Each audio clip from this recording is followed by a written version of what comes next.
Yeah. Grind to get a lot of dough, endure through all the obstacles, cause anything is possible. Yeah. Oh man, I got a lot of goals. Stack that bread and vomit nose. Anything is possible. All right, ladies and gentlemen, welcome back to Equity Brothers Podcast, episode 6. We have a very special guest with us, somebody we're very excited for you guys to hear from, is going to give out a lot of game on the financial side of things. So, we've talked about a lot of times, we're going to harp on real estate, we're going to harp on entrepreneurship, but we really want you to grow your money. We want wealth management. We want you to be better, and couldn't think of a better guy to come in here and explain that and break that down to everybody and tell some great stories as well. So we have Adrian Davis, a wealth strategist, financial strategist, somebody who can has taken a lot of guys who have done really well and been successful in life and has made their financial portfolio grow exponentially. So I'm going to let Will give a little bit more background before we talk to Adrian. But let's go. Very excited to have him here. Yeah, thank you for coming. Oh, man. My brother, thank you for coming. I'm excited. I've known Adrian for a while. How long have I known you? Back in Sticks days. Yeah, back in Sticks. Yeah, shout out to Sticks. It's been a minute.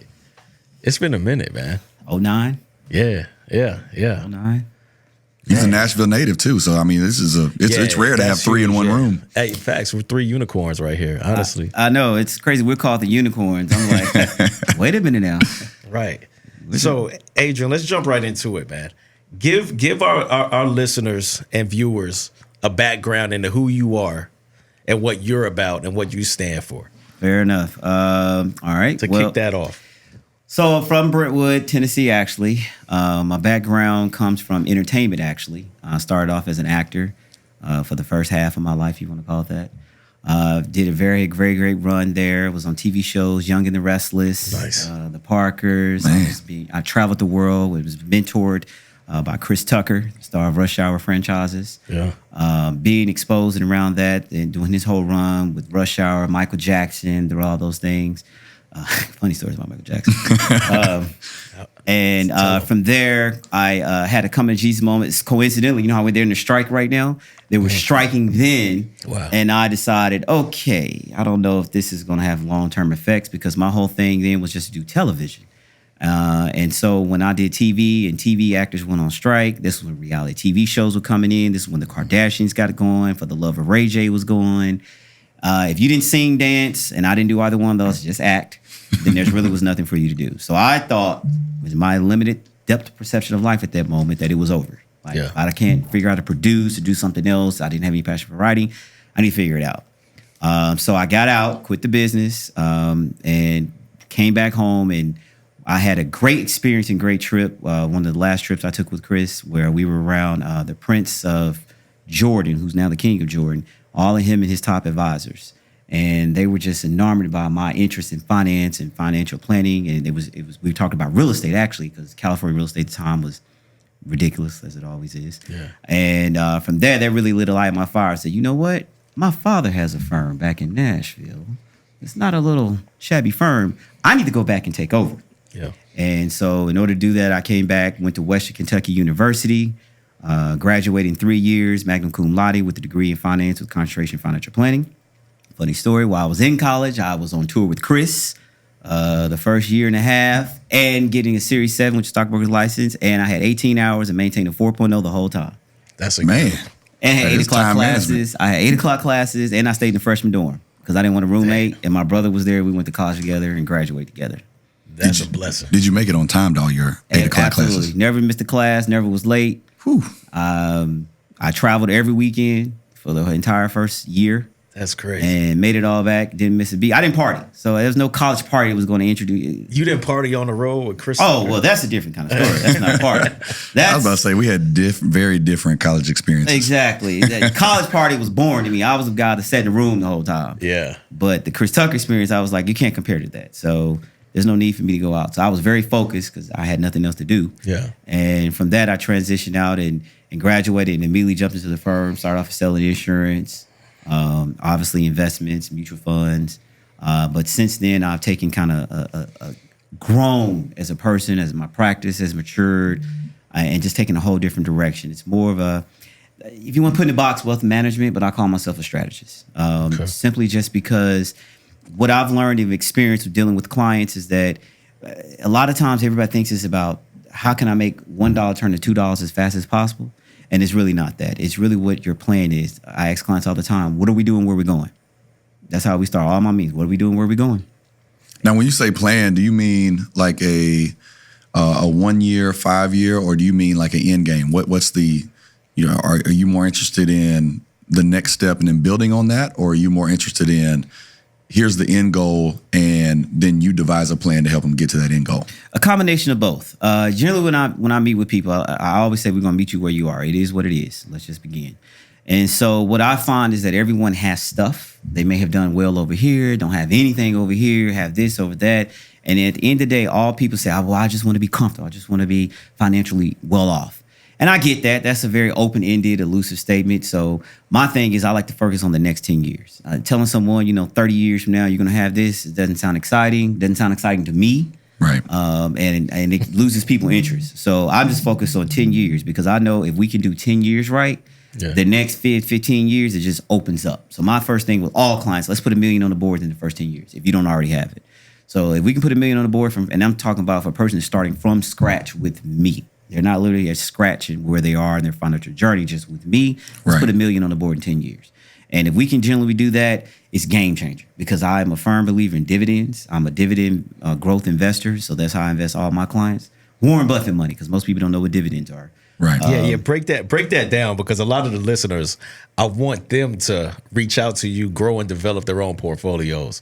But break the dividend portion down because I have clients, and I'm sure you do too, that always ask me like financial advisor type questions. And that's not my field. Right. Although a lot of people think it is because I give a lot of information on real estate. Right. So break the dividends game down because I always slip up when I try to educate people on the dividend piece.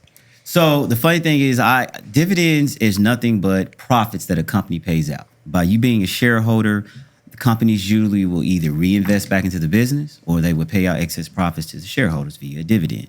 It's nothing new. Everybody's getting dividends if they're inside of a 401k that's any type of target date retirement fund. Those are the ones that say 2040, 2050 on them. Because all stocks, the majority of they're your blue chip companies that pay dividends. Procter & Gamble, Home Depot, Coca-Cola, Bank of America, Broadcom, things of nature like that. So if you're in a fund of any sort, it's going to pay a dividend out. People just don't pay attention to it because they don't have a lot of money in it. So if you ever look at your quarterly statements, it show anything transaction. It'll say dividend received, reinvested, but people see $300, $1,000. They don't pay attention to it. And I get it because everyone's focused on turning $1 into $2 as fast as possible. So, but the end game, what I like to think is the dividend game. I call it Warren Buffett money because he's been singing the same tune for over 40 years and no one seems to get it. I don't have any statistical data to back this up, but I believe that he'll probably be one of the, if not the first trillionaire we ever see. And it's simply off the fact of compound interest. Who's going to catch him? I mean, it would take some new technology to catch up that fast. Right. And I know AI could do it, but it hasn't been proven yet. But to catch Buffett money, and he's still growing and compounding and growing every time, I mean, who's going to catch him? Right. That train is moving too fast. It's gone down. It took 40 years to get there, but it's too far gone. So all dividends are a percentage of profits. They're paid out quarterly. Some are paid out monthly. And I always tell clients, how do you lose when you get new money every 90 days and you did absolutely nothing for it? Right. Here's a question I do have. Go ahead. Say, what's the average salary? What is it, like 70, 80,000 in America? I mean, no. What is it, less? I would say it's less. I mean, your medium household income may be somewhere in that area. Yeah. Well, let's take $100,000 salary. Okay. If you have a client that says, "Hey, look, Adrian, I make $100,000 a year. Okay. I own zero real estate, little to no assets. What's the best way for that person to grow their money?" So that's so then we got to dive a little deeper. Is this person single? Are they married? Do they have a child on the way? Let's say a double household income of let's say 130. Combined 130? Yeah. Let's say combined 150. That's husband, spouse making 75,000. Okay. All right. Are they renters? If there are renters, the first thing I want to talk about is buy. It depends on where they live. Now, I'm just going to take the conversation to Nashville, just given the supersonic califragilistic going on around here in real estate. I deal with this all the time, and I generally, because of where the market is now, and I know owning a home is the core foundation of stability. That's where you create your memories. That's where you grow, entertain, all those things. I put that priority first for my clients. Believe it or not, if they don't own a home, I'm first. You need to get a house. Simply because we didn't pay him to say that. I promise you they didn't pay that. But I can give you guys stories. I've just dealt with this with two of my clients that I'll go into in a second. I always lead with them to get a house, simply just because if they're going to stay in Nashville, Nashville might be unaffordable in the next 5 to 7 years. With all the developments come, with the Titans, with the growth, if you just drive around, anybody comes. Right. They come, they love it, they want to buy the next day. And this is still cheap compared to the rest of the world, all the South. Alabama, Preach. Mississippi, Georgia, South Carolina, any of them. I call it the Great Migration. Yep. And I wish, when have you ever seen a time when whole families move?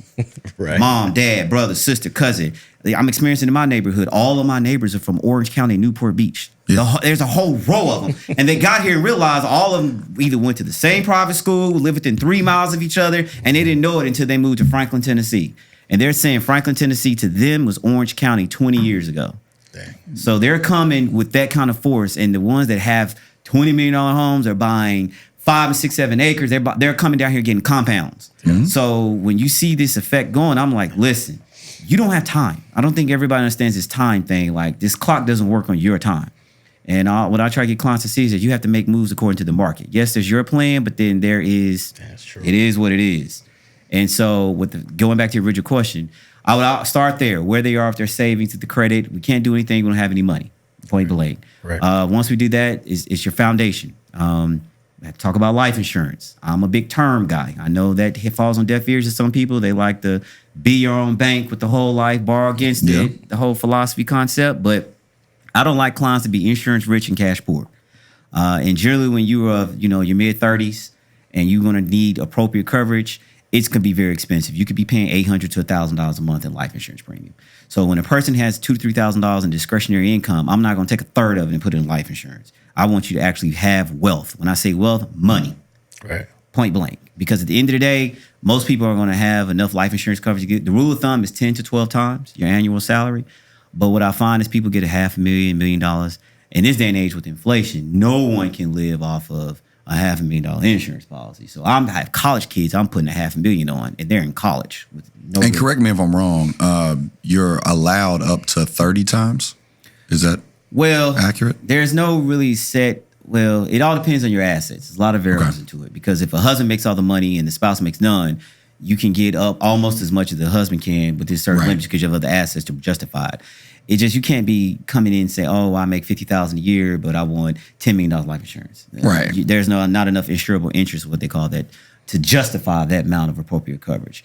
But for going back to your question, I definitely would lead with some 30-year term. And I like 30 years opposed to 10 to 15, just because 15 goes like that, 10 years goes like that, 30 years is fixed. And this is going to insure you for 30 years from today, and you lock those premiums in. Because with all life insurance, it gets more expensive the older you get, even if you are in the best health. Mm. So you're doing two things. You're locking in your premium, you're locking in your health status, because when you're young, you're cheap. But as you age, things happen depending on whether you take care of yourself or don't take care of yourself. And then you can develop certain things, which could either A, make you uninsurable, or B, just make your premiums really high when now you have your priorities on and you're ready to get serious about life, if you want to call it that. So we start there. Next thing you want to do is look at the budget. I always have to find the money, and it's always going to be in your eating out and your social and your drinking, your entertainment. So we have to have a coming to Jesus moment on that one. Yeah. And I don't want you to stop it. I just have to put limits on it. Right. And from there, we move on to investing. So people should always be taking advantage of what they're offered in their company-sponsored plans, 401ks, 403bs, if you work for the school system or institution.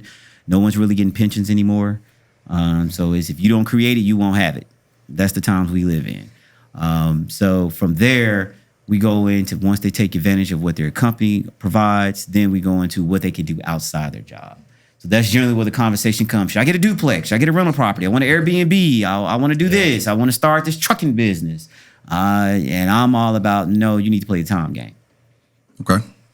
I like that. Listen, we've us two in particular, we've done a lot of experimenting. Like we'll hear something and we think we know, and we'll just try it. And listen, I know that's not a great strategy, but for us, we've been more obsessed and excited about, look, let's just try this and see if it works. And that way we can give feedback to the people who listen to us, who trust us to give out advice. But more importantly, I think what comes from this is, like we tell people, it's extremely important to find an agent that you trust that has knowledge and experience in the game. It's the same thing when it comes to money.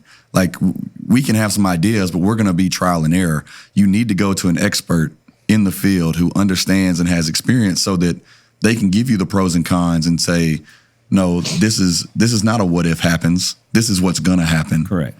And save you from making those mistakes, but also put you on a path to where you're not having stresses and worries when one event happens. Correct. You know, a lot of times we overextend ourselves to the point where we're one event away from going from I'm great and everything's good to I don't know what the hell to do.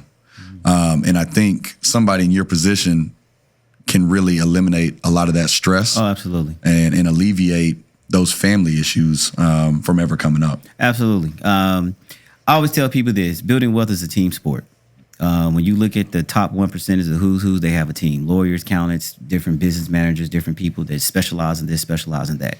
So when you take it down to the everyday man level, going back to your example, the typical person, the 9-to-5 or the corporate person, you still need to have that team sport like. So that's where the trial and error comes in with a lot of people that just don't know. Right. And everyone's risk is that you don't know what you don't know. Right. And that's the biggest risk that we all have. But I still feel like that even though it's that way, you definitely should have a team, because if anything, it just helps to have someone to rub or throw an idea off of. What do you think? And that person shouldn't be your best friend and y'all talk all day long, because you know to about the extent of what knowledge he has and his interests and hobbies. Right. And, you know, if this isn't your game, this is what you eat, sleep, drink, do, you need to definitely get with someone that does, because you're going to miss out on so much just off of strategies, just off of ideas and concepts that simply for the fact, I didn't know. And how many times have you heard that all the time? I just didn't know. Exactly. That's why you pay for advice, to know. It's a lot cheaper to pay for it than to learn on your own. I can tell you that. You've worked with several of my favorite people, their favorite stories. Just, you know, Chris Tucker, great actor, still love movies he was a part of. Talk about some experiences with him, and then do you handle Junior as well? No, I do not handle Mr. Bridges' money. Mr. Bridges doesn't need any help handling his money. I am great family friends with the Bridges. Okay, so his story, I love it. Kind of talk about whether it's Chris or Junior and some other people you have a relationship with, or they're clients of yours. Talk about some different stories and different strategies they've used, because a lot of times that resonates. The big picture and the crazy goal, but also doing it on a smaller scale, that'll resonate with a lot of people who are listening. Correct. And I'm glad you brought it in position that way, because that's what I expect. That's the advantage that I have that the typical advisor or you work with would not have, just because of my exposure that I've had in those experiences. So started with Chris. Like I said, I used to be an actor. That's how we met. We met actually in the parking lot of a church, Bishop Noel Jones Church in California, City of Refuge. And went up to him, hey, Mr. Tucker, just want to shake your hand. I think you're a comedic genius. He said, you don't want an autograph? I said, no, sir. You sure? I'm positive. Oh, okay.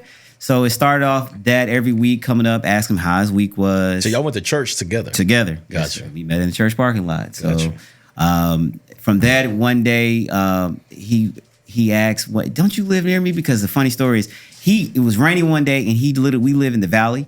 And he traveled me all the way to Inglewood. If you know anything about California, that's almost a 45-minute drive in an hour with no traffic.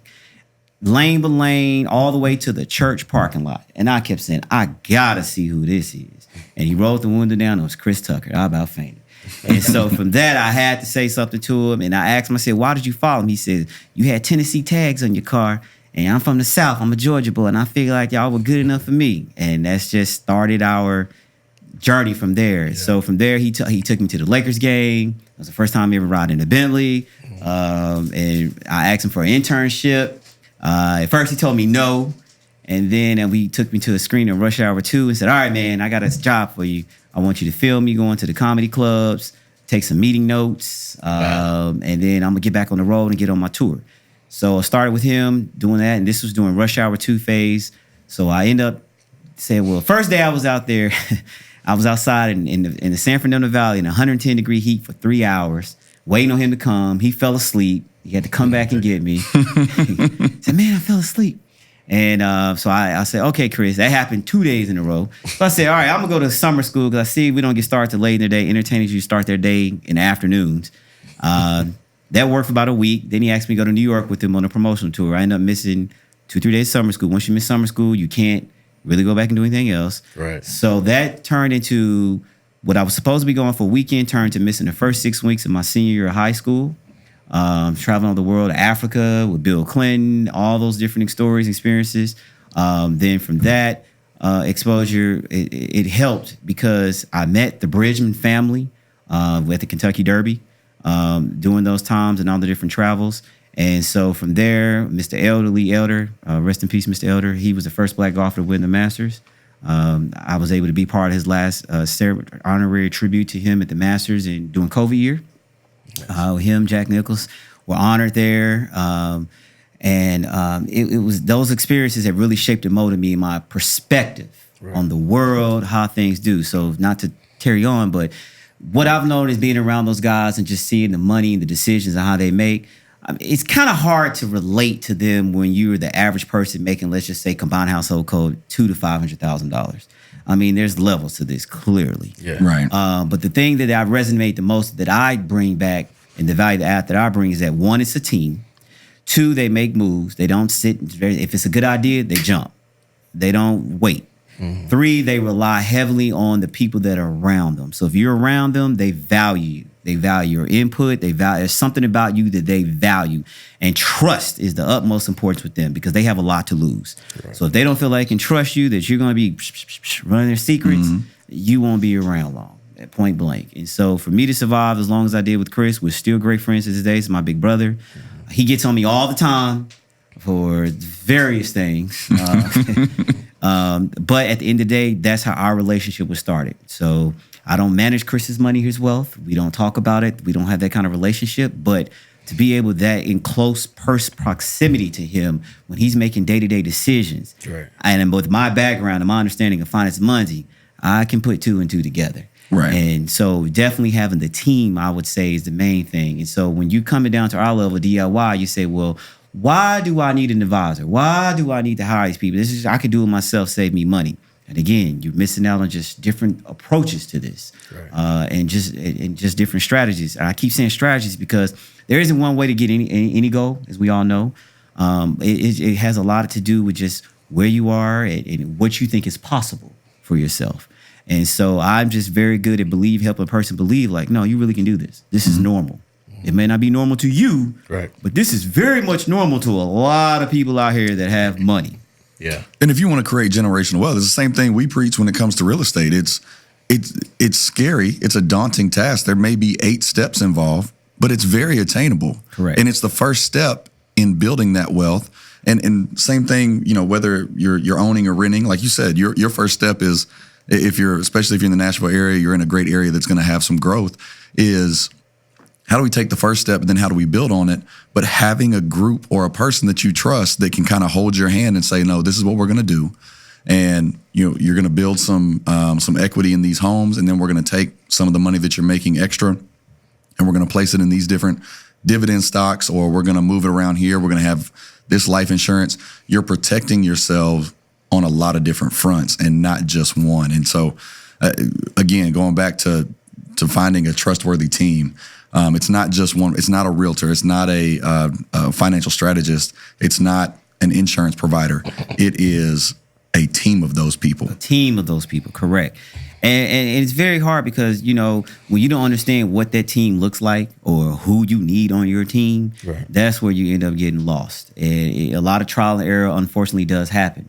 But the great thing is just I don't have a website. I don't have a professional Instagram page. It's word of mouth. A lot of times when you see someone that's doing something that's working, what's wrong with asking, hey, who do you use? That's how I've gotten all of my great partners referrals. Who you use your realtor? Who you do use your detail guy? I like these floors. How much that cost? Where'd you get it from? Give me his name and number. Yeah. And so just building those relationships from people just simply, I like that. Hey, where'd you get that from? Right. That's really the way you go about putting together your team. And as you find different people's philosophies and perspectives of how they put their life together, how they have their lifestyle, their situations set up, that's where you can gain a lot of insight. Like, okay, I like that too. So how do I do that? And I think it's just instead of having that 1-2 person, my best friend, how about a whole slew of people? Like my thing is I like to be surrounded around all successful people. I don't care what your industry is, because everyone has a different way, a different approach. And I just want the best of everything. Man, you're hitting on every episode we've filmed to this point, man. And I want you to talk about putting these multiple things together. Whether it is a big thing for us is get in a room, find a way to ask the right questions so that you put yourself maybe where you don't belong right now. Correct. But somewhere where you can do nothing but learn. Correct. And kind of talk about that, combine that with having the people you trust on top of that, but then also being surrounded by people who pull you up, and you have nowhere to go but up. Instead of trying to make yourself feel good and say, well, I'm the best around because I've got these people around me and I'm doing better than them. Talk about those different mentalities together and kind of how they help combine and really grow you up as a person. Well, at the end of the day, I think at the core of that is a person has to want and be willing to grow. What I find a lot of times with people just making good money, they think they've hit it. I like it here. They don't want to grow. But man, there's a long time to go before you check out on earth, and things are always changing. So to get in the room, you have to provide value. And the value doesn't necessarily mean a money-making idea. It could just be generally a friend. You know, Chris and I's relationship is built off of genuine friendship. That's it. Now, he's never put me in a movie. He's made 1 or 2 phone calls for me, but they didn't pan out for another story. But the thing of the matter is, it's been a friendship. You know, hey man, how you doing? Checking on you. And a lot of times, I think in this day and age, everyone's so focused on being rich and living the life that they forget at the end of the day that people are still people, and they need just a friend to relate to. So when you can be a person of integrity, when you can be a person that stands for something, that has their own $1 million plan, that generally resonates, because you bring an approach that they're successful, but they may like the way you dress or like the way you think about something. They want to pick your brain about that. They're always looking for new ideas. I can tell you that. Mr. Bridgman taught me that. He said, you never know where your next deal is going to come from. Yeah, tell everybody about Mr. Bridgman, because I did my due diligence on him. That's a very impressive family. Amazing story. Mr. Bridgman flies on the radar. He's getting ready to be on Earn Your Leisure. They're doing their Mega Fest. Invest Fest. He's doing Invest Fest. He's a very quiet man. He's a God-fearing man. To be around him, I learn something every time. And what I learn is just his grace, that how he handles people, how people come to him, because people pulling him from all different ways. Just the family in general, they're a very close, tight-knit family. They're now the owners of Ebony and Jet. Eden, the daughter, she now runs that. They also in the Coca-Cola business. So the Bridgman family, they're a dynasty. They're a dynasty, if you want to call it that. And they're still building and still growing and taking it to new levels. Again, being around that family, the exposure, the experience I have, I can't put it in one way or form or fashion, but I'll just say this. When you're dealing around a business titan of that magnitude, you really don't know what your questions are going to be. Yeah. You really don't know what to expect. You just know that, this is good. I mean, it would be nice if we could end up here some kind of way, somehow. Right. But the machine is so big and it's moving so fast. All you can do is just do this. Literally just look around and just take it all in. You always leave, whenever I have time with the Bridgman family, I always leave inspired. I always leave motivated, and I always come back with a level of focus of I got to take my game to the next level. Right. And taking my game to the next level is not necessarily trying to do what they do, but what I'm doing, do it at a higher level, do it at a bigger level, swing bigger than what I thought was possible. And that's really what you're going to get around hanging around high value, high caliber people, is that, you know what, they have their way and I have mine, and my way is good enough. And as you continue to grow and mature and really just become more successful in whatever it is, you will get invited up to the seat at the table. You will get invitations. Hey, we would like to be a part. Will you become part of? They only want to associate with people who winners. I can tell you that. Correct. And so just because I've been knowing them for so long, I've been able to grow up with the children. I say the children, they're not children, but with the kids, we're all the same age, around the same age. So we have a kind of big brother, little brother type of dynamic family duo. And they're really very family oriented people. If they like you, they treat you as family, and they really mean that. So I don't know if that really answers your question. No, it does. That's great. I mean, that's very good insight too, because that's actually a good segue to a question I had about dealing with people who may not be motivated or even have, I would say, the mindset. Because we discussed this on a couple of podcasts ago. A lot of people want success, but they may not have the mindset for it, which is one of the premises, I think, of this, is to give, put a nugget in somebody's head and say, hey, they could blossom into something later. How do you deal with that? Because I'll give you a quick example about a client I had. She, like, nobody in her family was any type of successful. Like, she was the first person with like a credit score over 650. First person to get approved for a house. But it was so many people around her family, in her, like, literally her immediate family, husband included, that just kind of like poisoned her progress. And that's something that I'm learning to do, because like she took like her family's word over mine. They're thinking I'm just trying to get paid off commission check, but I'm genuinely trying to help this lady. How do you deal with that in your career? Because I know it happens more, all the time, to you than in real estate. So how do you navigate that? And again, this is why I call myself a strategist, because when I lead with where you are and I get asked some fact-finding questions as far as like just getting to know you as a person, and I understand your background, where you come from, I understand right then and more what I'm going to be able to do and what I'm not going to be able to do. Selling you on big picture, you can be a millionaire and whatever year you want to example, however you want to put it together, is not going to resonate with you, because you're still stuck here in that environment, that mindset, and we got to break that. And that example, I would imagine she trusts her parents more than anything else. A lot of times parents or family members, unfortunately, hold people back from progress because their own limitations and fears. And I don't want to lose you. You get too far away. And at some point, she's just going to have to realize, you know what, if I'm ever going to grow, I'm going to have to go. And that means take the chance, take the leap of faith. I understand this with all the information, tools, and knowledge that I have at this moment to make a decision, and make the decision. Because if you're going to go through it, grow through it. And that's my whole thing. So when I deal with clients like that, I generally, it's a loaded question, Will. No, be honest. Though, I'm going to be honest. Because it's frustrating too. And I think I get that a lot of times too, from people that look like me, about like, well, do you know what you're doing? Do you really know what you're doing here? Correct. I get that too. And that's where I'm saying, like, do you get that same energy? I get that all the time. But see, the difference between me and I guess other people, when you get to hear me talk and tell my story, you're going to say, oh, okay, well, it's not a normal conversation here. Right. Exactly. So how I generally deal with it is that I try to give people short-term goals and incentives. If I can show them low-hanging fruit and get them going on my train of thought, my thought process, it tends to later on down the line, I can get them to do everything I want. So I give quick wins. What's something they need to clean up? If it's credit, if it's a savings account, if it's a new job. Like I had a client recently, first meeting we had, I told her she doesn't make enough money. Point blank. Before she does, you don't make enough money.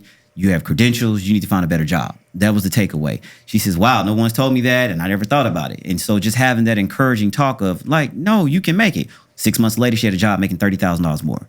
So that right there cemented like, okay, he's trying to really help me win. And then now we can talk about investing. The next thing we talked about, of course, was this house thing. You need to buy a house. If you're not buying a house, are you sure? Are you sure? What are your plans? You made your mind up? All right, I have a plan now for this.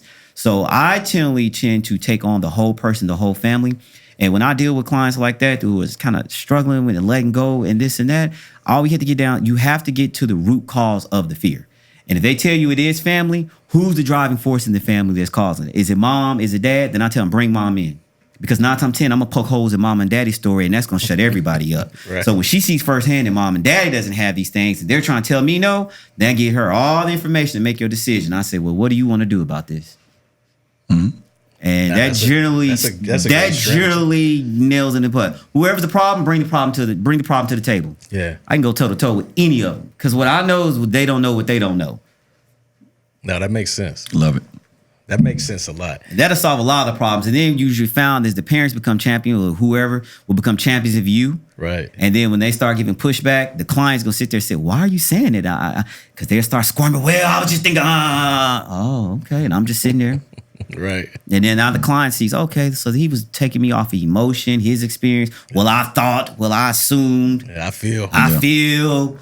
Okay. You see what he said, right? I didn't say it. He said it, right? So you don't have anything to combat, right? Get out your feelings. Get out. Hey, whatever you want to call it. Get out your feelings and out your way. Out your way. And so generally when the person sees that, they say, you know what, you're right. Because I didn't. And a lot of times you uncover things that's the problem. And they were like, I would have never known that if we never would have had this discussion. It's just a call. It's just a conversation. Well, and something that relates to that, you talked about your experience in higher education. We both have college degrees, but then even somebody who may be uneducated when it comes to secondary education or higher education, being a lifelong learner is something that sounds like is important to you, but Absolutely. also for us, it's us individually being lifelong learners, but also being able to educate people who may not have the education and turn them into somebody who thinks it's not too late. It's not too late to learn. It's not too late to grow. Right. Talked about, being a lifelong learner and how you use that philosophy and how you try to impress that on other people. Well, I'm great example. So I tell people I believe in the hybrid approach. I believe the future is now. And I believe that we just have to go about it in a systematic, organized way. So what I mean by that is most people want to travel. And as we all know, from anyone that's traveled travel opens your eyes to how big the world really is. It's bigger than your city, your street, right. Your neighborhood, your community. So when you see how other cultures, other people live, you tend to broaden your perspective on the world. You redefine what things mean to you. You can now answer that question, what we doing, where we going, a little bit better just because you're giving yourself some exposure.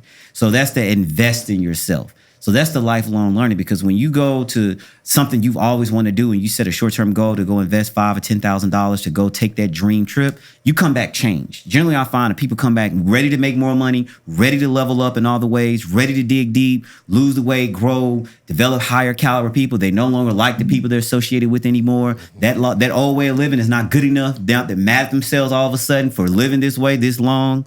So I encourage people to just push, to just go. And you usually won't hear an advisor tell you spend the money. Like I'm dealing with this client of mine right now. Y'all don't spend any money. That's the problem over here.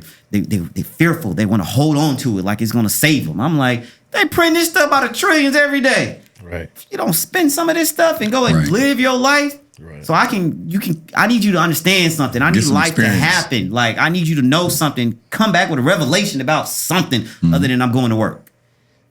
Yeah. So the lifelong learning for me, you can understand my early exposure in Hollywood and seeing that and just travel. I've traveled everywhere. I can't think of a place I haven't been to, except for New Zealand, Australia. I haven't been there. But outside of that, that has broadened my perspective. So when I come back and see things in Nashville and seeing the real estate that moves, where some people are fearful or some people getting excited, I'm like, oh, I've seen this before. This is exactly what happened in California. Boom, I know to do this. So it's like you understand how to just make moves. And that's what that investing yourself in that exposure to broaden your mindset will do for you. And in essence, that will help you build wealth, because wealth is more than just money. It's really how you live. Yeah. And it means different things for different people. Like everyone doesn't have to have a private jet. They don't. Right. They don't have to have a Ferrari. They just don't. They're cool with their Toyota. And that's okay with that. If that's what works for you, do you and be happy. But you won't know that until you go experience some things and trial and error some things. You can rent Ferraris now for $1,000. Just go rent one. Right. Test it out. You may not. I'm good. I'll put that to bed so we can nix that. Yeah. And some people view that as a waste, but I view that as you didn't know until you try. Unless you got a friend that got one, he takes you a couple rides.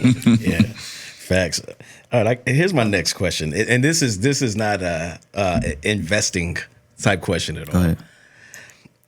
Would you right now, if you had the chance to be a huge movie actor, would you leave all of this behind and jump back in the acting game? I can answer that real quick. No. The reason why, several reasons why. Entertainers, in my opinion, have a very hard life. It's a very sheltered life. They spend a lot of time in isolation by themselves. Just because when the whole world, literally the whole world, is pulling at you in every form of direction, it's hard to trust people. They can't have genuine conversations because if they say something, instantly it goes on viral. Then they can be used against them. Then they can lose deals, endorsements because the narrative of what they said changes. Yeah. So it's like they always have walls. They always have shields up. They live in a bubble. Yeah. I want to experience life. I want to be able to go here. You don't know me, but we met on a common chord of, dude, you sound like a good guy with good energy. Let's just talk. And because you have a story that I could learn so much from and your experience and your exposure, and I'm like, yeah, absolutely, man, I never knew that. Well, as a celebrity, he can never do that because he's always thinking, or he or she's always thinking, what do they want? Why are they asking these questions? What's their motive? Who do they know? I don't know you, so therefore I'm not going to talk to you. So that's why celebrities hang with celebrities, because they all live that sheltered kind of bubble lifestyle. And I just think that when you're doing it, what's the end game for us? If you're doing it to do movies, that's a different story. I don't have a passion to be a TV star or movies anymore. My passion is truly just living the best life and helping people. And so I wouldn't. You don't miss it at all? Nah. I mean, there's certain aspects I miss about TV, but at the end of the day, I've moved on. I mean, I've stopped acting over 15 years ago. So that's enough time for life to happen and things to change and perceptions, philosophies. I'm a family man now. I have a daughter going to college next month. So congratulations. Thank you. That's something to talk about right there. I'm in a different. Yeah, give us some insight on that because our children are smaller. I can just tell you this. She's going to University of Alabama, Roll Tide. I had to start saying I can't go with you, but I'm writing checks. We rolling Tide around here. It's expensive. I preferred her to go to local college, community state, Columbia State, because in Tennessee they can go 2 years for free. She wouldn't do that. I tried. I bribed. I did everything. I offered a Tesla. Would not take the bait. And I had to eat my own words. So I gave her a high bar. I told her the out-of-state tuition is $55,000 a year, and that's today. So I don't know where this is going to be 10 years from now. I think Vanderbilt's $85,000 a year, and that's today. And so I remember it was $40,000 in Vanderbilt, and we thought that was too much. So just imagine 10 years from now when they talking about $250,000 to just go get college education. Right. But it's necessary because at the end of the day, depending on what she's going to do, she's going to computer engineering. Thank God that's something we can build off of. But the thing is, though, the problem they're having now is housing crisis problem. I don't know if you guys heard, but UT doesn't even have enough housing for their freshmen. They're getting, parents are scrambling. Same thing with Alabama. We met a young lady. Her parents they call it Bama Bound, but Bama Bound orientation went out looking for apartments on the waiting list for next year. I'm like, how do you know? So you're saying we need to invest in some triplexes around these something because what I told the rates was like $800, but it's still a room like the dormitory room on each side. Wow. They're charging per bed and putting two people. That's how bad it is. Oh, it's bad. Like Airbnb. It's like Airbnb, big money. And then like if you want a nice 2-bedroom or a single one bedroom, $1,300, $1,500 a month. So they can't even promise kids that they can stay on campus. Well, that was an option for us if you want to stay on campus. It was just why would we? I'm on. Now it's like they can't even guarantee your child can stay on campus. So parents need to factor that into their cost of taking a child to college. Jeez. So that's why I think 2 years makes more sense, just because that's an extra $18,000 a year, if not just from housing. Right. In addition to tuition, that's wild. Books. That's wild. And when a person's going for a major that come out barely making $60,000 today, I don't know how you can justify that. I mean, so I'm gonna start working on homeschool university then. Well, it was not homeschool. What's wrong with community college? Right. Nothing. And I think people need to get out of that. I need a 4-year experience. No, you need to just get some schooling in. Yeah, you need education and stay in, because at the end of the day, if you don't get out there and if you don't kill it, you don't eat it. And I don't care what your industry is. Facts. So, but yeah, that's the problem. That was a reality check to me this weekend. Was wow, we got to figure this housing thing out, and it's more important. Oh man, so we got some suggestions for you. We'll give you these off camera. One thing I wanted to ask after you're going to be so gracious in the future to help us get, like Bridgman family and Chris Tucker on the show, what would you give people? What advice would you give listeners in terms of something that you listen to or you read, whether it's daily or weekly, with the advent of podcasts, social media, things like that, or something that you read or listened to previously in life that really inspired you and motivated you? What's something that somebody listening could go out and really pay attention to or dive into that could change their life? All right, I'm gonna start personally. I'm a big faith-based believer, faith man. My thing is this: whatever you believe in, get to believing it and practicing it. I think a lot of people don't exercise their faith, whatever their faith is, and that is the root of all their problems. It calms the mind, it keeps you grounded, gives you focus, it gives you clarity for your life.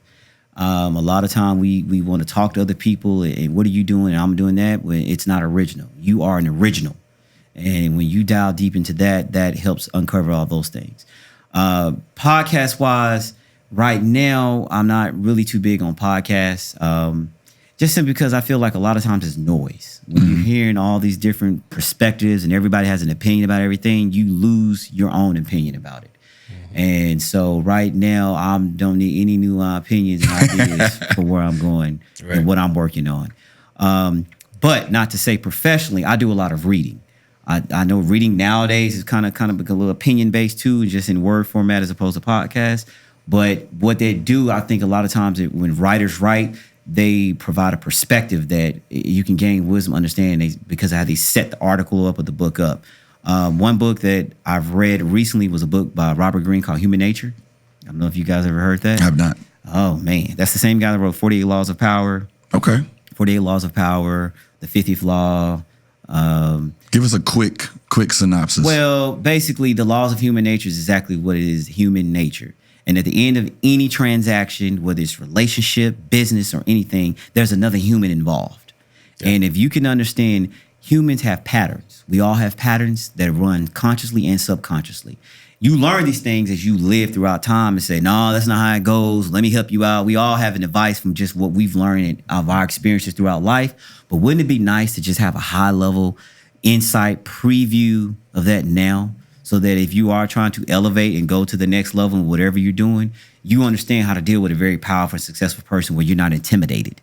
Right. And you understand these narcissistic, that's the hot topic there, these narcissists, these narcissistic tendencies and what that means and does. And shortcoming, I think everyone's a narcissist in some sense, because if you're going to be about whatever you're about, you have to be crazy to a certain extent and be dialed in and OCD. And it comes off being a little harsh and narcissistic in a way, but that's what it takes for you to get over that hump. Then you can get there and then kumbaya it on out. But we can't kumbaya to the top. We have to be on mission with the mission. And yeah, we're chopping off all heads and taking no prisoners there. That's my philosophy till we get there. Yeah. And let's just carry up and get there. So yeah, but the laws of human nature has been really good just because for me, I'm in the people business. You guys in the real estate business, the people business. Correct. Man, if you can understand people at a higher level than they understand themselves, you win. Because now you can have a way of presenting information to them in a way that it's going to resonate with them. Right. You would be able to outthink them in certain instances and scenarios. And then also, more importantly, when you understand and can predict behavior before behavior happens, that's a game changer right there. That's worth all the money in the world. Because like I said, everything involves another human. Like you said, it's key. It's being of value, being able to provide quality service, and then at the end of the day, like, connecting with people and making sure that they know that you're invested in them, like what's best for them. You know, you're going to benefit from it, but at the end of the day, it's best for them. And once they trust that, it unlocks the doors to all kinds of success. Correct. And just to piggyback off of that, not only does it unlock the door for all the success, you will inevitably grow, because when people take a liking to you, they invite you into their world. Mm-hmm. And when you get invited to the world, you get to see how other people are living and how they are situate their life up. You don't know what you don't know. That's everyone's risk. You don't know what you don't know. So and in this day and age with social media and everyone's hiding behind social media, the human touch is what's lost. Woo. But at the end of the day, that is the only thing that still will work, regardless of what technology comes out, is another human. And so nowadays, when even like I look at my daughter, how they communicate through TikTok, and I'm like, in Snapchat, I'm just like, so you don't even talk? No, she didn't swipe up and read. I'm like, what is this read thing? Just text them, call them. Send each other pictures of their forehead. Forehead and all that stupid stuff. I don't get it either. But hey, that's the times we're living in. But what I'm instilling my daughter is, this is one of her prerequisites. Her exit interview with me, you have to read Laws of Human Nature. because you're going to come across different humans from different backgrounds and patterns, and you got to understand how to read people. Because if you don't, you can get your feelings hurt, you're going to get embarrassed, you're going to get taken advantage of, you're going to get led down the wrong path, you're going to get lied to. So it'd be nice to kind of see these things and then trust your gut instinct when you see the warning signs or the red flags. And that's a lot of things. People don't know what a warning sign is until it's happened. So that's why I believe in doing self-development work and constantly reading books about human nature, psychology, those books right there really help you understand people. And then when you get out, that book for me, so I'm a people person by nature, but that book for me gave me more in-depth analysis of humans that I never think of, because we all put biases or generalize. Oh, he's a good guy, or he's a great guy. He seems to do well. That's a generalization. But let's get to the character of that person. When you dive deep and get to character, that tells you everything. That's true. I'm big on psychology too. Well, you would love that book. I love studying people and human behavior. Oh, you would love Laws of Human Nature. Yeah. And I think that's what, it's something that technology was great. Having the separation of COVID, that part of COVID was great, where, you got to get back to family, you got to get back to, staying behind closed doors and focusing on what's yours. But I think what we lost and what we continue to lose with more inventions in technology and advancement of that is the priority of human interaction and human touch. And, that you impressing that on your daughter is going to pay such a huge dividend, because it's gonna start to go away more and more. And so the people who get it and the people who have it, man, the growth is going to be crazy. Crazy. And see, that's the thing about, as parents, the biggest thing you can do is prepare your children. You got to grow yourself, because you can't teach them what you don't know. Correct. So when you give yourself exposure and you're giving them best methods of practice, I understand at the end of the day, she can make relationships anywhere if she understands how to communicate and is not intimidated by people, fearful to talk to people. That's what this generation, in my opinion, is. They're scared to talk. I don't know. They're judging me. Right.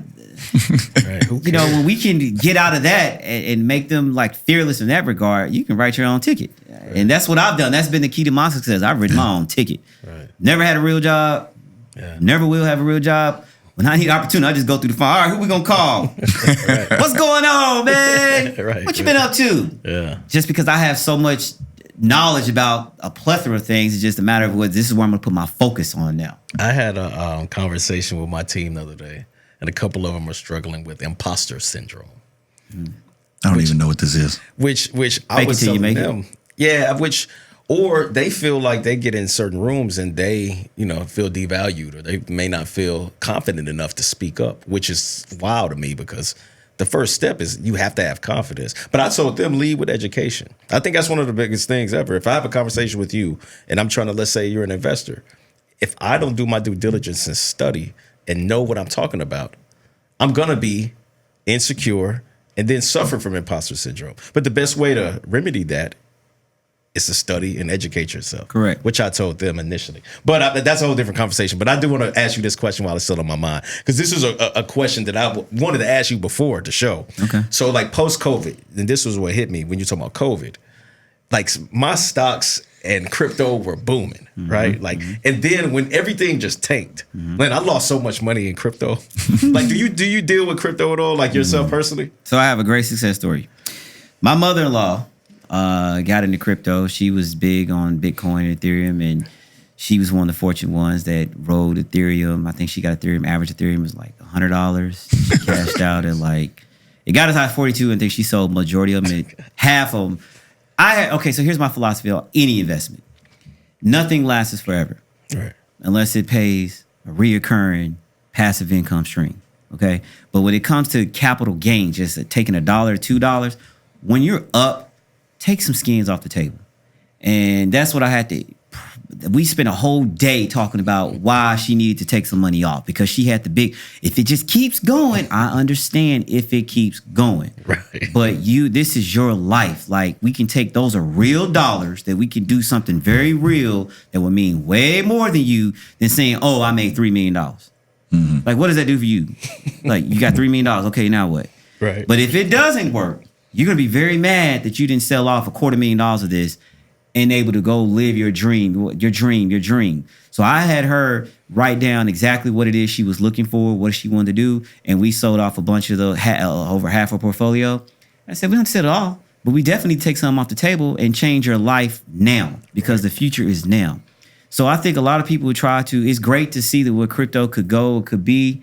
Me personally, I don't have any. I did at one point have some, but I had to get out of that because it didn't align with my philosophies about it. Because I started thinking, if this is truly going to be the next big, greatest thing, we don't have to be early to this.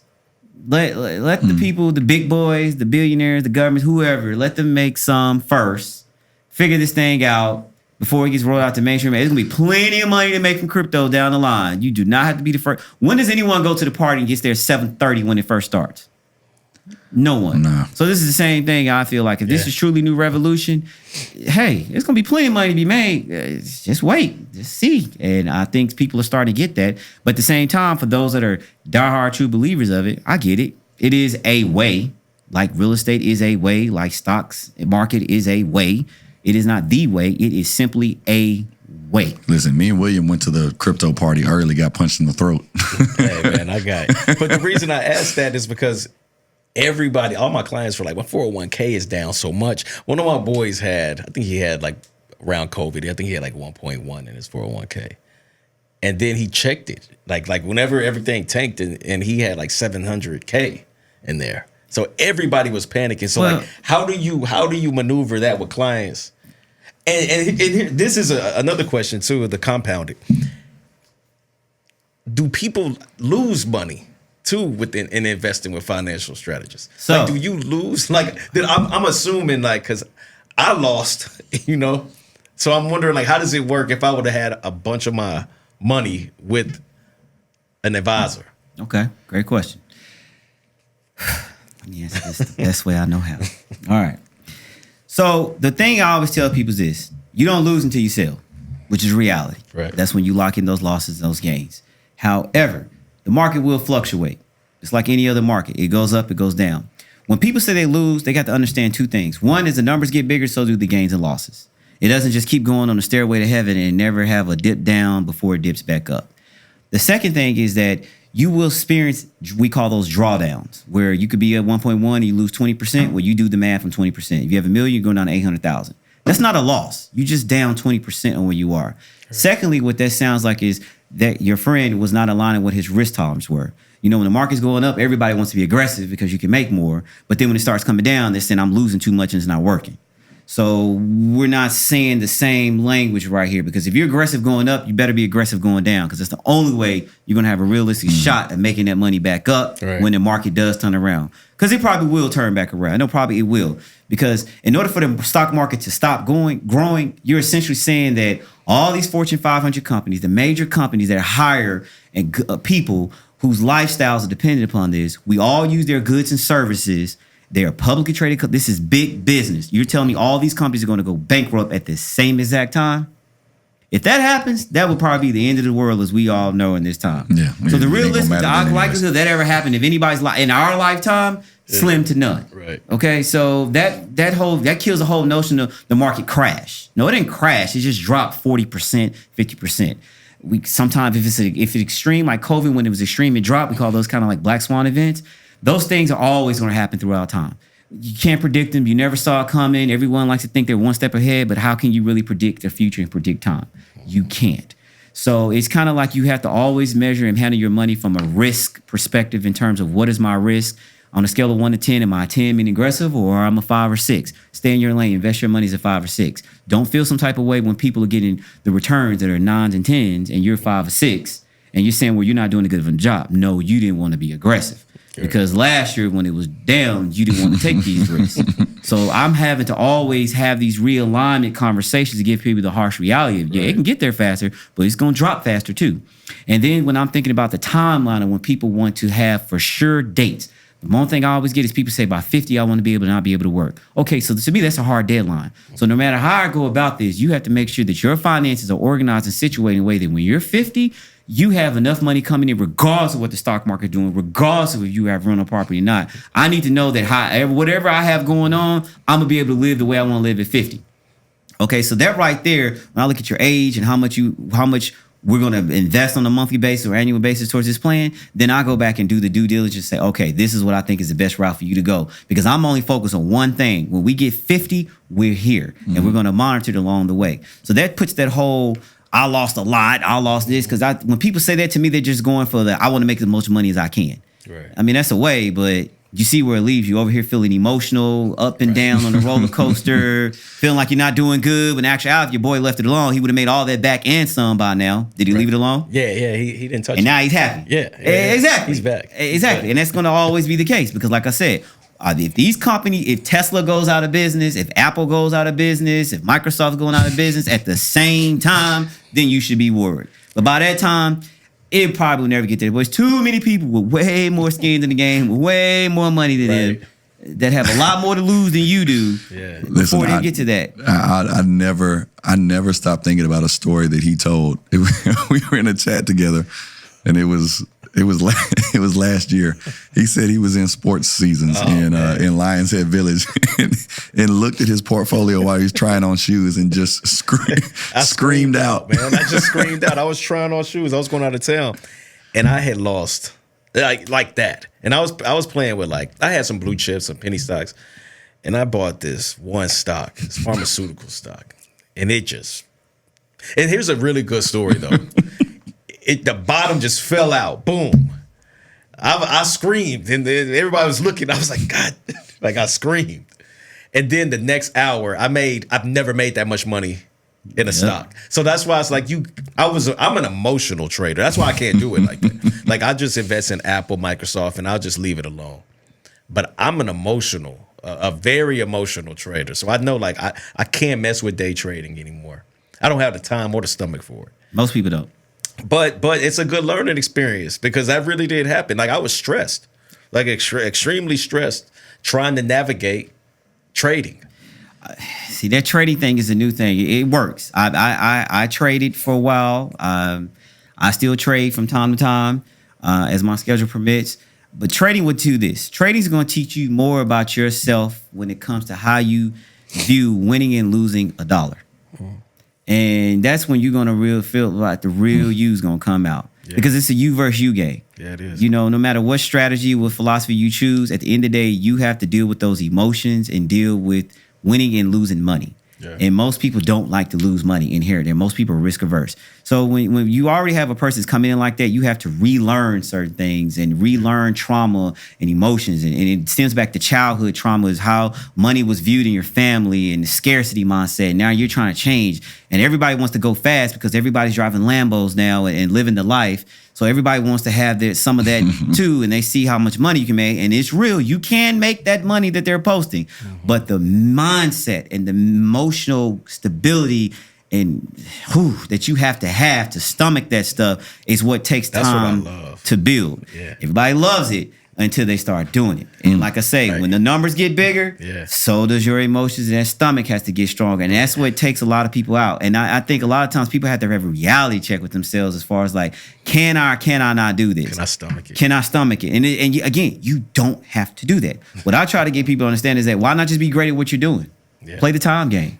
Because whether your plans work or not, 40 is 40, 50 is 50, 60 is 60. It's going to happen regardless. Yeah. So if your life continues elevating, getting better and better as time goes on, then let's invest for that way. And if you're a realtor, or if you're an engineer, or if you're a doctor or dentist, be the best that you can be. They still paying top dollar for people who are the best in what they do. Facts. And so if you take that money and just invest it with a 10 to 15 year time horizon, how can you lose? Yeah, that's your profession. You know that. Right. Here's a question. I got two questions. One for all of us.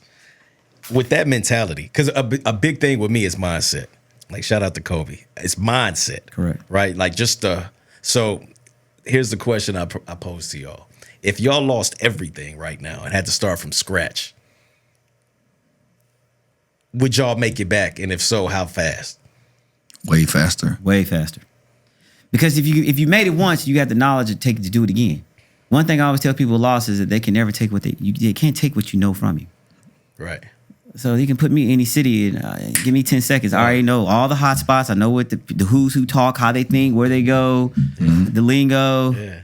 And I say that too in segue that money's not everything either. You know what I mean? I'd much rather have my knowledge and what I know. Because I feel the same way. I had an agent that was like, man, I'm not from Nashville. It's making it hard to sell. And I was like, man, I truly feel with my hustle and spirit, you could drop me in Cincinnati. And I'll still be William Wilson Homes in Cincinnati. And we're still going to move homes. Absolutely. And pop. Put me anywhere, Pennsylvania. Absolutely. And just start me from scratch. And that's why I think it's so much about mindset. Well, it's what you talked about earlier. It's education, experience, and confidence. Yeah. And then also adding the humility in there to know that it can go away. So now you're going to work differently because you know it can go away. Yeah. But you know everything that you already knew through education and your experience. And now you got the confidence to grow it. I think the combination of having the confidence to grow you because you have the experience while also having the humility to understand that it can go away for a number of reasons at any time. Yeah. It's a great balance because it keeps you in check. It makes you constantly think. You know, I think when I was coaching basketball, I would put something up in the locker room all the time, and Tennessee would send it out over and over again. It was a recruiting letter, and it was just saying work like somebody else is working 24 hours a day to take it all away from you. Mm-hmm. And if my mindset is to go out and grind and hustle 24 hours a day, like you across the table are working 24 hours a day to take it from me, you're never going to lose. Never. But it takes a lot to have that mindset and to really want to go after it like that. You're going to have to give up some things. It's like you talked about, almost like a David Goggins mentality. Like, we're going to do whatever it takes to get to the top. Absolutely. And I'm going to be focused right here in this lane until I get there. This lane. Your own lane. Yeah. lane. Because once you go out here, yes, when you lose, man, you're all over the place. Right. It can be taken from you because something crazy happens. But if I'm going to do this because this is what I do, and everything that comes up to me, no, I'm here. Hey, you should turn left. No, I'm here. Right. I'm here. You're going to lose out on some things. Like if you were an athlete in high school, you're going to lose out on some of the parties. You're going to lose out on some of the fun. You're going to lose out on some of the girls or money or whatever. But if you are dialed in and focused on being successful, it doesn't matter. Mm-hmm. It's like I think Devin Booker was the one who told the story. He didn't love high school because he didn't go to the parties. He doesn't remember high school that other people remember. Other people remember Devin Booker as a guy who was never really around because he was working. He was grinding. So he didn't have the fun then, but I guarantee you anybody would trade for his fun right now. Oh, absolutely. Yeah. I mean, that's also the consequence, or I should say the price you pay for success. Mm-hmm. The loneliness along the way. And a lot of times people don't like being lonely. Yeah. But really you can get so much more done. One of my favorite quotes, if you think the price of success is too high, wait until you see the price of regret. Oh, man. Yeah. If you get the bill from regret because you didn't want to put in the work and the sacrifice to be successful, you're going to be mad about the regret. Absolutely. But segue back to what you asked about, do advisors lose money? Clients are always saying advisors lose money, but I always say this. You have to look at the time period of when you got in. So if a person comes in, right, say when COVID was happening, right before it happened, they put their money to work and all of a sudden they drop and then it came back up. Obviously, they're going to be hurt. Man, I lost, whatever they lost, 30, 40%. Right. Then when it comes back, it's a timing thing. And I always try to explain to people, given where we are in the market today, if anyone puts money to work today, it's kind of 50-50 at this point. Mm-hmm. Things can go up, go back down. But because we just got off of 10 of the best years that the stock market's ever had, I mean, over time, it will continue to go up because what are all business and business to do? Make money. Right. And what are they going to be in business to do next year? Make more money. Just like everyone's looking to make more money year after year. Where's this money going to come from? Right. It has to be generated from somewhere. Mm-hmm. So if these businesses are making money, you're going to make money. The market will go up over time because that's what they're in business to do. So I think when people put this time component in its proper perspective and look at it, it helps evaluate your wins and losses is a better way. So the way I like to get position clients to help them value wins and losses is, what have we accomplished? If we set out, say, 3 years, we want to have $200,000 into this ETF or that fund or this fund. Let's do that. Let's focus on what the tangibles of what we can control, which is going to come from our own work and being great. And that's a lot easier to peel to swallow than saying you need to go get 3 rental properties and then try to figure out how you can get a box truck business going on. And then, I heard they doing Airbnbs. That's move to that. Mm-hmm. No, stay in your lane, like what you just say. Your lane works. You can make money doing anything. 100%. And people just don't believe in themselves enough to stay in their lane. That's why they want to get in somebody else's lane. Man, that's true. We've all been guilty of it. Yeah, oh, yeah. Facts. Knock out your last question, and then if you got a top 5 for him, hit him with that, and then we can wrap up. Look, I want to know your favorite Hollywood Chris Tucker story. It doesn't even have to involve Chris Tucker, but your favorite Hollywood story. That's filmable. Yeah, that's why well I mean, it don't have to be. I mean, listen, man, we got the explicit mark on our podcast. no. Thank God Chris did show me the right way to do Hollywood. For God and his stature and what he had access to and Did who you meet he Kobe ever? I'm gonna cut you off. I met Kobe one time. He put up at Chris's house. That's amazing. My probably, let's see, man. My probably the biggest and best one was going to Neverland. Neverland. Like Michael Jackson Neverland. Yeah. I used to go to Neverland like if you go to Will's house, you would say, I'm in Neverland, come up. And he lived 2 hours away from me. I was just getting in the car and drive up for the weekend and come back home on Monday. Nuts. I played with monkeys and stuff. Yeah, I used to play with the elephants. I know it sounds crazy, but it got real. Like I had his own zoo in the back, and played with the elephants. I've traveled with Michael a little bit throughout the time. I feel like you just opened the door to 2 more hours of I know, a man. podcast. Yeah, that's what I'm saying. It's a whole other podcast. And so I was there in very intimate ways that the average person will never probably crazy. be. And so, but the favorite, like I said, the most memorable time was just being there. Oh, no, I take that back. I got a more favorite one. My 18th birthday in Miami with Michael, Chris, and the family that owns the Mall of America. So we can time some real estate. Yeah. They had invited Michael out. I guess they were doing something. We were with Michael that time, and he said, "Come with me to this dinner." So we went to this dinner. Michael Jackson. Well, it's Chris. He said, "Come, Chris. Come." No. Yeah. It's just funny. You talk about Michael Jackson. Yeah. Yeah. My brother fell off 4-wheelers at Michael Jackson's house and got a concussion. That's how close it was Michael Jackson's house. Anyways, Michael Jackson sung "Happy Birthday" to me on my 18th birthday. Oh, that's love. In Miami with Chris Tucker in the room and the family owns Mall of America. And I said, "Oh, man." And I knew it was big when That's Chris love. said, "Man, I bet you losing your mind right now." I said, Did you film that? No, because Chris back then didn't believe in taking pictures or photos. He had a philosophy: you take a picture, that means you're never coming back. We take pictures in our minds and come back. And I didn't get it, but whatever. Yeah. And but no, that was probably the biggest one I knew. That's incredible. Wow, Michael's son amazing. happy birthday to me, happy birthday at 18 years old. That's pretty nuts. I mean, Did you drink with them and stuff like with Michael Jackson? Chris didn't drink for the. I don't think he doesn't drink. Michael didn't drink. Well, I don't know what Michael does. Whenever I was around Michael, Yeah. it was always hi, how are you? Very slim, and that was it. But for the most part, yeah, all the Hollywood shenanigan stories, if they're that guy, that crowd, that's where you're going to get it. Yeah. Chris wasn't that guy. So he was I met him at church. So that lets you know, he has morals and values, and he still does. Like, he doesn't go to all the Hollywood parties. He goes to golf tournaments. Yeah. So it's kind of hard to get in trouble. You going to golf tournaments. Right. And he goes to the big events. How did him and Michael link? So, funny question. The Make-A-Wish Foundation, the boy, one of the kids from Mighty Make-A-Wish said he knew Michael and then introduced them together, and then they formed a relationship from that. Gotcha. So it was a kid that Michael had met through Make-A-Wish. This kid also wanted to meet Chris, and then that kid is connected the two of them. So I know Michael, and that's how they met. Gotcha. Oh, yeah. It's crazy. You got a top 5? Now, I want to hear, actually, yeah. Give me your top 5. Well, this is I can't ask that. You're right. Let me keep it sports. We try to end the podcast with like top 5. Give me your top 5 NBA players. But the question was going to be like your top 5 baddest chicks you've seen in Hollywood. I want to know that too. Like who's like beautiful? You know what I mean? Like give me like give me 3. Top 3 baddest chicks and then top 5 NBA. Well, let's see here. Hollywood Twisting on their ring. Yeah, twisting on this ring. He was twisting it when I asked that. Who's just drop dead gorgeous in Hollywood?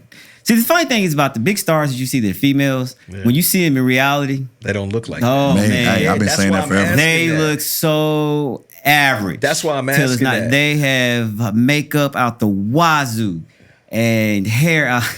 So when you really see them up close, you're like, you're okay. Right. I think just people that you meet, regular people, are way prettier than I'm not gonna say any names. Wendy's worker, she was working at Wendy's. That's a bunch of them everywhere, right? Yeah. That probably would never make it in Hollywood. Yeah. That was a great answer to the question. So I really don't have a top 5 because, be honest with you, you see people that's pretty, that are pretty, and it's like, she's pretty, but you're not sitting here. She's average. She's average on all levels. You get more excited about a person you see walking past you, rebumped. Whoa, you know what I mean? Than you will an actress. You get more caught up in the actress just because the aura that they provide, the energy, and who they are. Like, oh, that's Halle Berry right there. Right. I mean, I met Halle Berry one time. She was pretty. Don't get it twisted. Halle's very gorgeous. But at the end of the day, it's like when you hear all the stories and how do you just delete that? Say, oh, this is Halle Berry I'm sitting in front of. I mean, some people get caught up in that, but that was my life. So it's like, next. Right. Sports people. Yeah. Kobe, obviously. Thank you. Thank you for that. Shaq. I was a big fan of Shaq. I had funny stories at Shaq's house. Yeah. We got to get Shaq on. I actually emailed Shaq the other day. Playing basketball with Shaq. He's going to come on the podcast. And Shaq was a funny dude. Shaq. I love Michael Vick. I haven't seen the quarterback can do what Michael Vick. Even Lamar Jackson, in my opinion, can't do what Michael Vick did. Nah, he was a legend. That's a once. He was amazing. Amazing. I know this is controversial, but OJ Simpson. Yes, sir. Top 5 sports. Man, when you saw how OJ ran that ball, every play. Yeah. No, I get Who's it. doing that now? No, I get it. I get it. Nah, he ain't.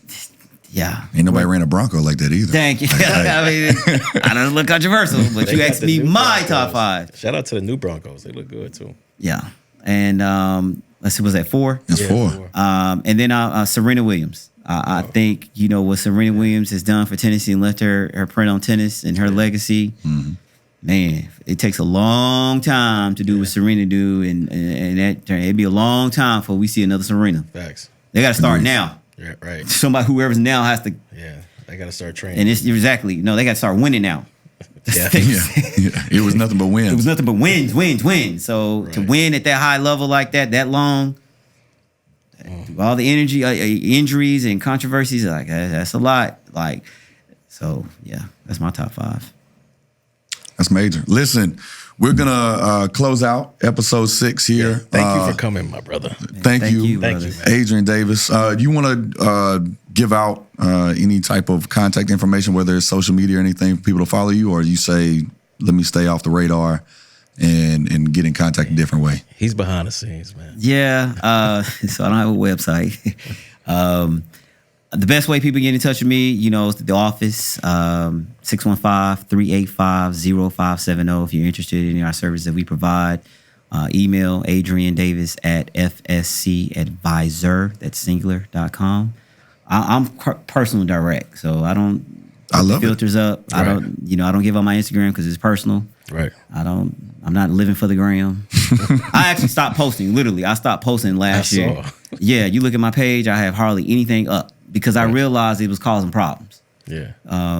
For my clients, for people that I'm associated with in my regular everyday life. It's just, this life and I have that other life, and I don't commingle them. So it's just it was causing problems. I got to stop this Instagram stuff. Yeah.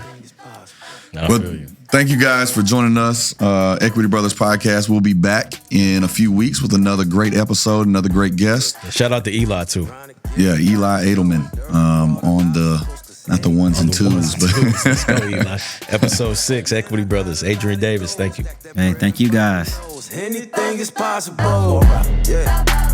Trying to get a lot of dough and dirt through all the obstacles, cause anything is possible. Hey. Oh man, I got a lot of goals. Stack that bread and buy my nose. Anything is possible.